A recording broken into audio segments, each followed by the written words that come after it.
Hello hi everyone, welcome back to my channel AR creations and blogs. మీరు చూస్తున్నది వరంగల్ కోట. వరంగల్ కోట భారతదేశంలోని తెలంగాణలోని వరంగల్ జిల్లాలో ఉంది. ఇది కాకతీయ రాజవంశం మరియు ముసునూరి నాయకుల రాజధాని నగరం. ఈ కోట కనీసం 12వ శతాబ్దం నుండి కాకతీయుల రాజధానిగా ఉన్నప్పటి నుండి ఉనికిలో ఉన్నట్లు కనిపిస్తుంది. ఈ కోటలో 4 అలంకార ద్వారాలు ఉన్నాయి. వీటిని కాకతీయ కళాతోరణం అని పిలుస్తారు.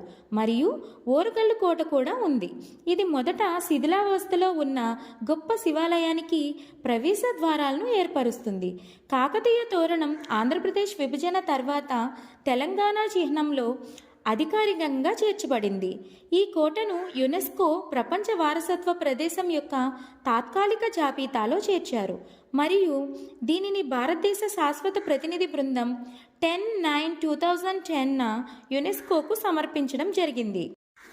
వరంగల్ కోట కాకతీయుల రాజధానిగా ఉన్న ఒక చారిత్రాత్మక నిర్మాణం. ఇది ఒకే రాయి అని అర్థంతో వచ్చే ఓరుగల్లు పేరుతో ప్రసిద్ధి చెందింది.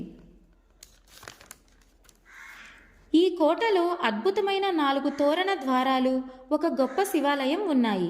ఇది తెలంగాణకు ఒక ముఖ్యమైన పర్యాటక కేంద్రం. వరంగల్ కోటను ఓరుగల్లు అని కూడా పిలుస్తారు. దీనికి ఒకే రాయి లేదా ఒకటి అని అర్థం. ఇది కాకతీయ సామ్రాజ్యం యొక్క రాజధాని. 12వ శతాబ్దంలో కాకతీయుల పాలనలో నిర్మించబడింది. ముఖ్యంగా గణపతి దేవుని కాలంలో ఇది నిర్మించడం జరిగింది.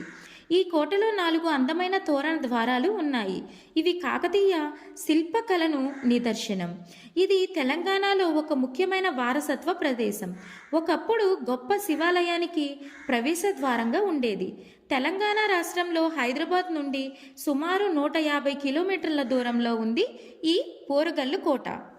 Thank you everyone. ఈ వీడియో కనుక మీకు నచ్చితే please like, share and subscribe to my channel.